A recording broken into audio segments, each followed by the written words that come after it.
时代已经渐渐在改变，今摆的囡仔人接触到网络性剥削的问题，也已经受到重视。因为这个囡仔无一定知影讲这款行为是侵犯隐私的，所以妇援会是来出版着囡仔的绘本《红线机制》，希望讲会当来提升囡仔人的自我保护意识。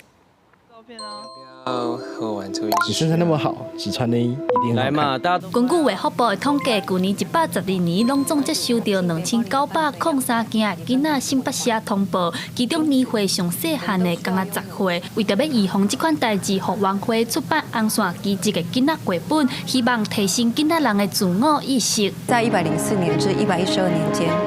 服务1160位数位性暴力被害人，他们因为性影像被诱骗，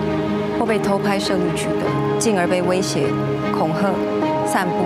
贩卖盈利，进入数位性暴力循环。如果你网络上又没有设隐私权限各方面，他可能就会容易接触到有人想要跟他交朋友，所以他们就透过各种我们叫做网络性诱拐一些话术来跟他骗取他的性影像。 时代咧改变，囡仔接受网络的年纪愈来愈早，不过真侪囡仔心智犹原是还未发育完全，分袂清楚好歹。妇援会指出，真侪囡仔除了会伫网络游戏、网络交友哄骗以外，甚至佫有小朋友为着要看演唱会，用私密影像来换黄股票。很多喜欢的偶像，那个票常常都很快就抢购一空的，他们就会上网去问，哎，有没有人多余的票可以转卖啊？这就黄牛票就出来了。然后他们说，哦。 我如果你要的话，你不用买，那我跟你换，